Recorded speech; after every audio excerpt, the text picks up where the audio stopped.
when this energy starts coming forward, when it starts rising, it's good to know, well, what is this energy? Many people call it Kundalini, but, I oftentimes think of it as like this. It's this evolutionary energy within us. It's like the energy of the Big Bang has awoken at the base of our spine. And it has a consciousness to it. Oftentimes it comes with a rush, it comes with a pressure, starts to rise up the spine. And for many of you, we start getting all sorts of bizarre experiences in our chakra centers. We feel pressure, we feel pain, we feel overwhelming anxiety or intensity. Some of you have felt this experience of like when the energy rises quickly, we feel really dissociated and not connected. We get blasted into like transcendent realms, and so we may have that experience.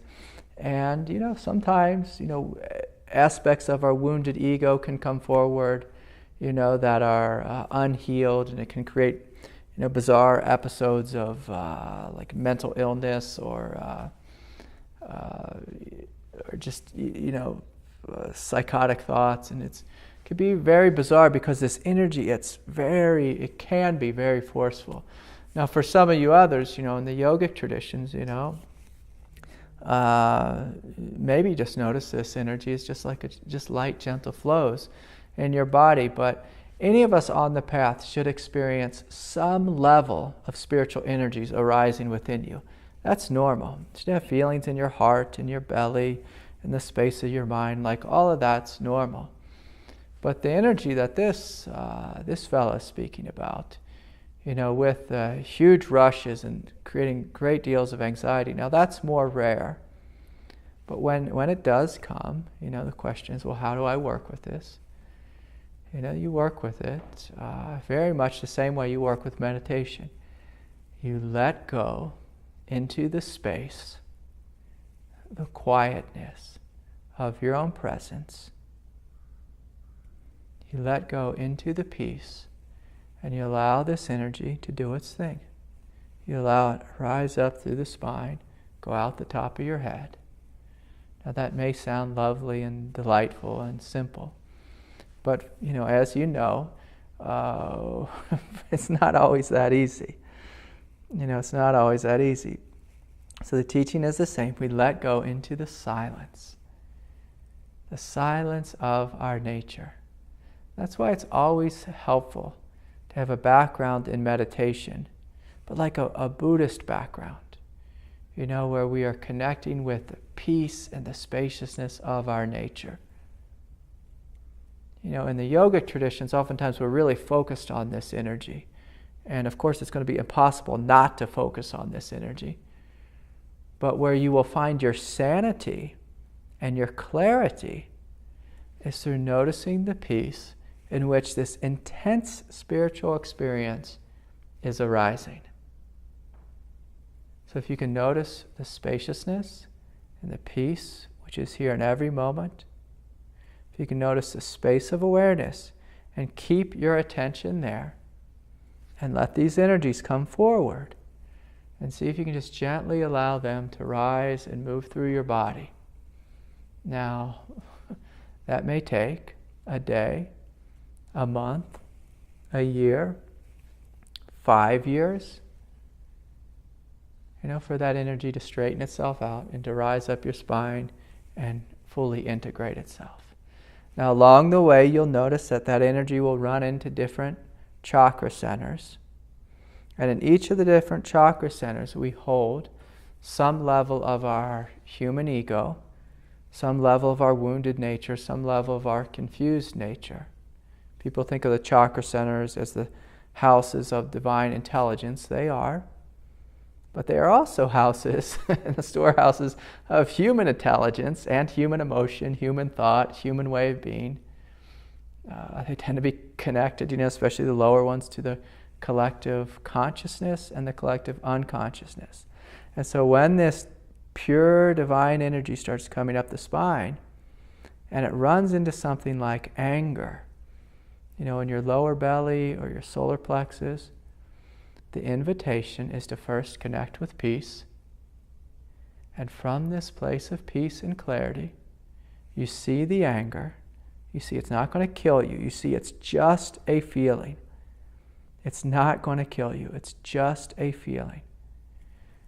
And from a place of love and compassion, you breathe into that feeling. You allow that feeling fully. If tears come, you let tears come. If angry thoughts and visions come, you let angry thoughts and visions come. But you don't believe the thoughts. That's the trick. You see the thoughts from the space of awareness.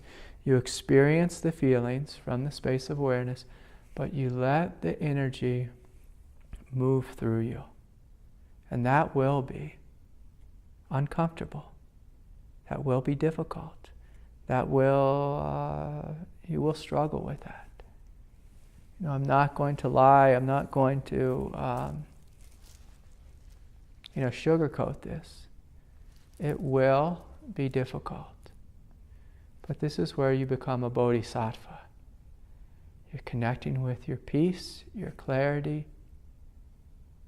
You're connecting with your compassion, and from a place of love, you meet your humanity. You meet this struggle with love. So many people ask me this question, well, how do I just let the energy go through me, and how do I get rid of emotional blockages? You don't get rid of emotional blockages. You transform them with love, with compassion. It's the only way. It's the only way. And transformation is a messy process. It's a confusing process. It's a disorienting process.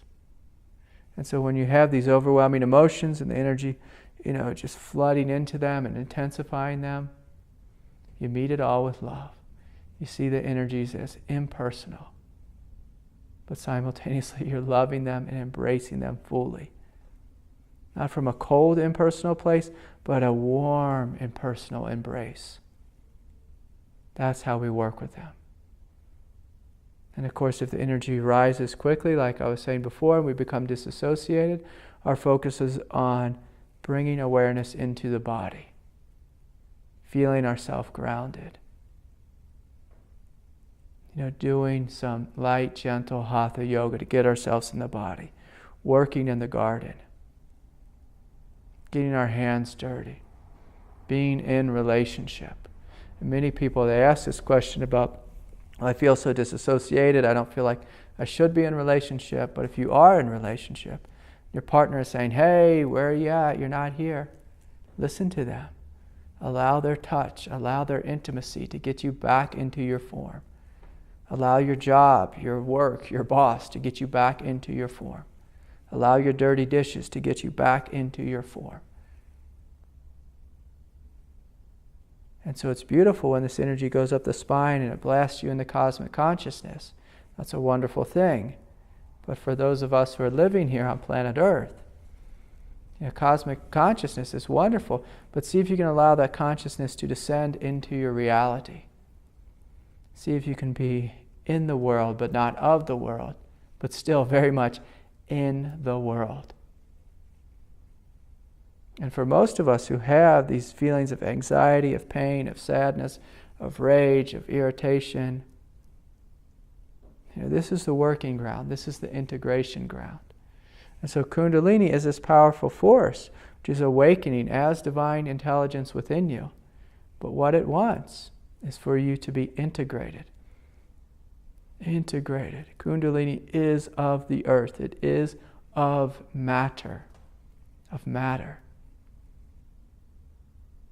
It seems like it's sending you towards heaven, but what it's inviting you for you to be the integration of heaven and earth as one. And integration is a messy business. And so to be clear here, so you're not confused by the integration process, you connect with your spaciousness, with your clarity, with your absolute sanity. You're not getting carried away by astral planes, seeing light beings, seeing visions, seeing colors and the chakras spinning and all that kind of thing. You're noticing that. You may enjoy it, but you're not getting carried away with it. You're keeping your feet planet on earth. And you're staying with a Zen-like sanity. If you don't have a Zen-like sanity, and by that I mean what's practical, what's real, right here in form. If you don't have your feet on the ground, you'll be lost, you'll be confused, you'll be disoriented, you'll be disassociated. If you think Kundalini is going to, channel you into the new age, what you'll probably find yourself broke and out of money and confused and disoriented. But rather, if you keep your feet on the floor, if you hold that Zen-like sanity, you won't fall into neurotic states of being, confused states of being. They may come forward, but you keep that sanity. And anything confusing within you, you meet it with love and clarity and compassion. You're breathing into the emotions, you're breathing into the intensity. You're looking at it fresh, without judgment, without really thinking you know what's going on. Because come on now, this is a divine intelligence awakening in you as you.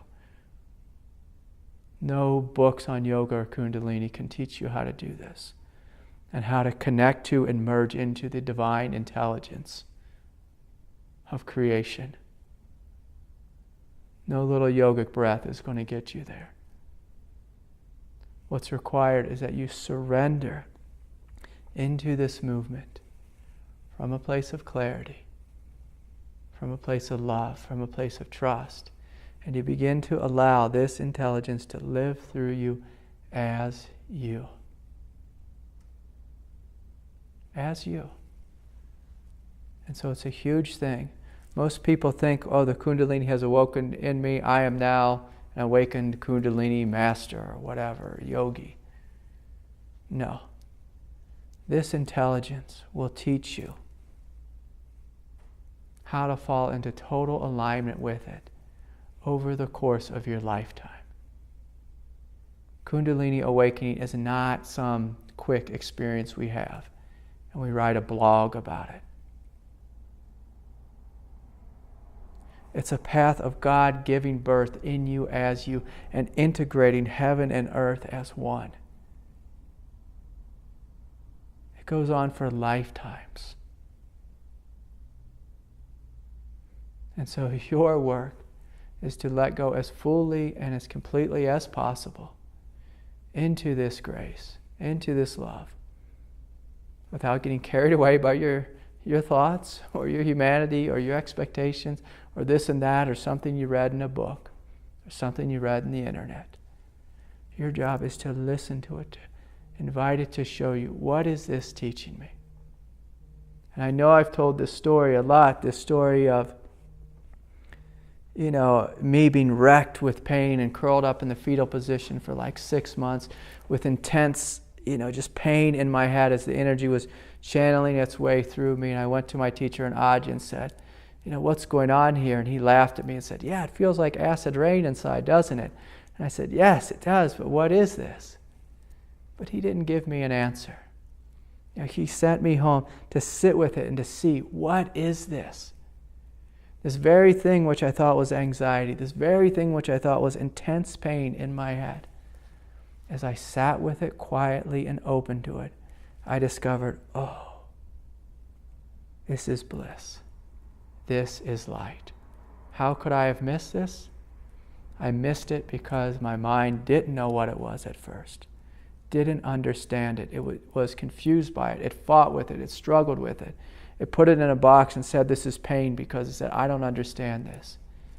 And so the invitation with Kundalini is to be like a child, to be humble, to not know what it is, and to let it present itself.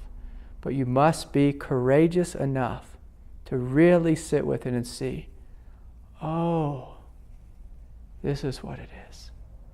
I'm going to sit with this for 6 months, this one feeling of pain, and see. I'm going to sit with anxiety for a couple of days and see, what is this really? Is this really anxiety? Or is this an intensity of grace? So you look for yourself and see. So yes, thank you. Thank you for that question. Thank you for being so humble and coming forward.